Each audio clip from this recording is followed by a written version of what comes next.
احمدہ و نصلی علی رسولہ الکریم اما بعد۔ محترم سامعین، قرآن مجید میں اللہ تبارک و تعالیٰ نے بہت سارے واقعات کو بیان فرمایا جو پچھلی امتوں کے، انہی میں سے بنی اسرائیل کا ایک واقعہ جو قرآن مجید میں بہت زیادہ اس کا تذکرہ ہوا ہے، اور وہ قصہ ہے مچھلی والوں کا قصہ۔ تو مچھلی والوں کا قصہ کیا ہے، کیسے ہوا، کیوں ہوا، اور ان پر اللہ تبارک و تعالیٰ نے کیا عذاب نازل فرمایا اور ان کو کیا سزا دی، وہ ساری چیزیں جو آپ حضرات سماعت فرمائیں۔ ایک مرتبہ حضرت اکرمہ رحمۃ اللہ علیہ حضرت ابن عباس رضی اللہ عنہما سے ملاقات کے لیے گئے تو دیکھا کہ وہ رو رو کر قرآن کریم کی تلاوت کر رہے ہیں۔ حضرت اکرمہ رحمۃ اللہ علیہ نے ان سے رونے کی وجہ پوچھی تو انہوں نے فرمایا کہ یمن میں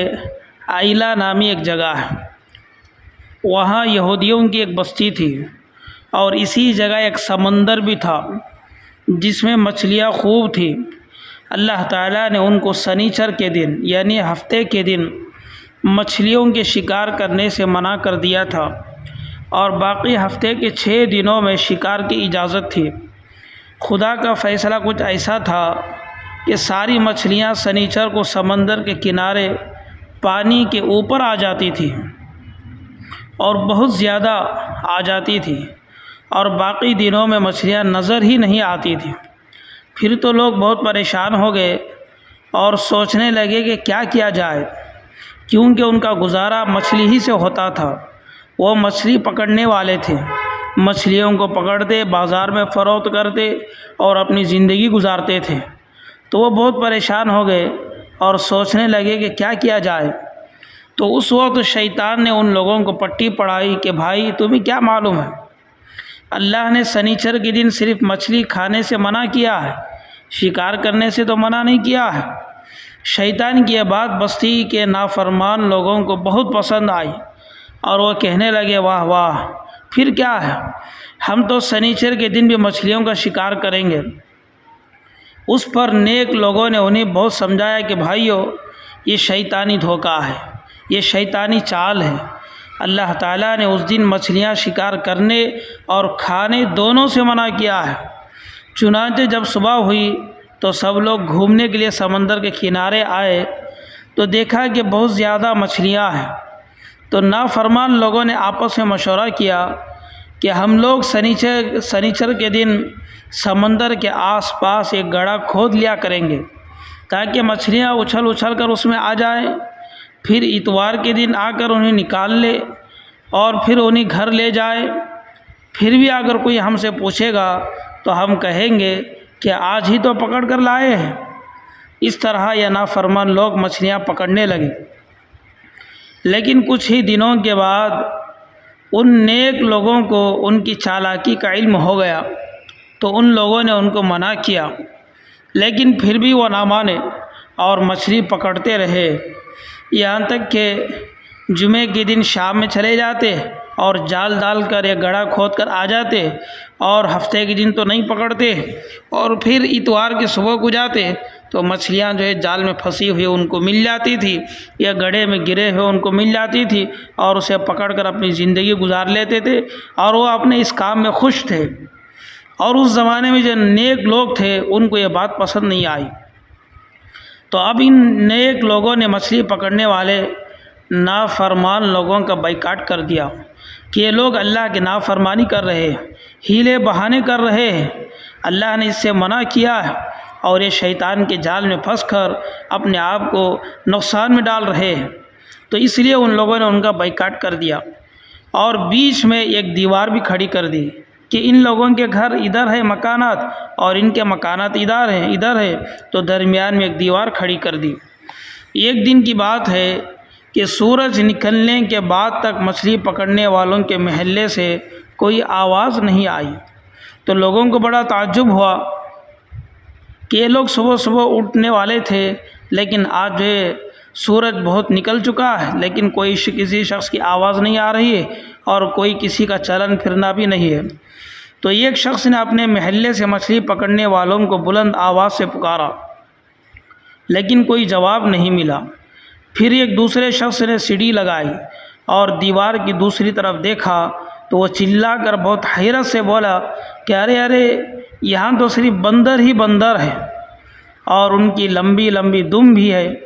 تو سب لوگ دوڑتے ہوئے اس محلے میں آئے اور بہت ہی افسوس کے ساتھ کہا، کیا ہم نے تم لوگوں کو منع نہیں کیا تھا؟ کہ تم سب بندروں نے سر کے اشارے سے کہا، ہاں ہاں، آپ لوگوں نے ہمیں منع کیا تھا، لیکن ہم لوگ شیطان کے جال میں پھنس کر ہیلے بہانے ڈھونڈ لیے، تو جس کی وجہ سے اللہ تبارک و تعالیٰ نے ہم سب کو یہ سزا دی ہے کہ اللہ نے وہ جو انسان تھے ان انسانوں کو اللہ تبارک و تعالیٰ نے بندر جیسے بنا دیا۔ قرآن مجید میں اللہ تبارک و تعالیٰ نے اس کا تذکرہ بھی فرمایا ہے سورہ بقرہ میں، وَلَقَدْ عَلِمْتُمُ الَّذِينَ اعْتَدَوْا مِنْكُمْ فِي السَّبْتِ فَقُلْنَا لَهُمْ كُونُوا قِرَدَةً خَاسِئِينَ، آیت نمبر 65 ہے، سورہ بقرہ ہے۔ اس میں اللہ تبارک و تعالیٰ نے اس واقعے کو بیان فرمایا ہے۔ اس واقعے کو بیان کرنے کے بعد حضرت ابن عباس رضی اللہ عنہما فرماتے ہیں کہ تھوڑی مدت میں ناک رگڑ رگڑ کر سب مر گئے، یعنی وہ سب کے سب عبرت کے لیے اللہ تبارک و تعالیٰ نے ان کو بنایا، تھوڑی دن رہے، پھر اس کے بعد وہ لوگ مر گئے، ان کا انتقال ہو گیا۔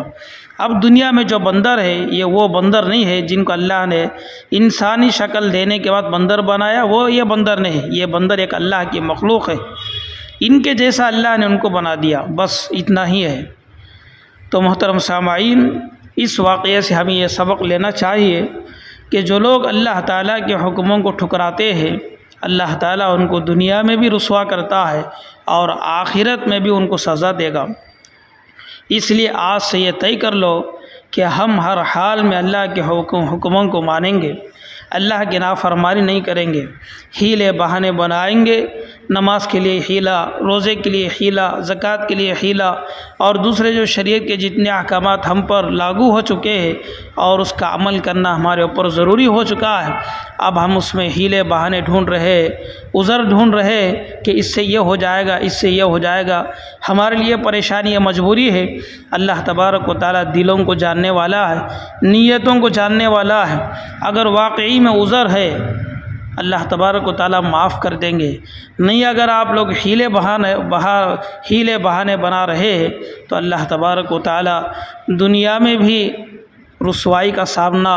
کرا دیں گے اور آخرت میں تو ہمیشہ ہمیشہ کے لیے رسوا ہونا پڑے گا۔ تو اس لیے اللہ کی نافرمانی نہ کرے، اس کے حکموں پر زندگی گزارنے والے بنے اور اس کی اطاعت کرنے والے بنے، اور جو قرآن اللہ تبارک و تعالیٰ نے ہمیں دیا ہے یہ پوری انسانیت کی ہدایت کے لیے اللہ تبارک و تعالیٰ نے اسے نازل فرمایا ہے، اور اس میں جو جو واقعات بیان ہوئے ہیں یہ سب ہمارے لیے عبرت کے لیے ہے کہ ان واقعات کو پڑھے، سنے، سمجھے اور اس سے سبق لینے والے بنے اور اپنی زندگی کو سدھارنے والے بنے۔ اللہ تبارک و تعالیٰ سے دعا ہے اللہ پاک ہم سب کو بھی دین پر صحیح معنی میں چلنے کی توفیق عطا فرمائے، اور شریعت کے جتنے بھی احکامات ہیں اللہ پاک ہم سب کو اس میں ہیلے بہانے بنانے سے بچائے اور صحیح معنوں میں عمل کرنے والا ہم سب کو اللہ پاک بنائے۔ حضرات، واقعے کو سنتے ہوئے، سبق حاصل کرتے ہوئے دوسروں تک بھی شیئر کر دے، پہنچا دے، تاکہ وہ لوگ بھی ان واقعات کو سن کر اپنی زندگی کو بدلنے والے بن جائیں۔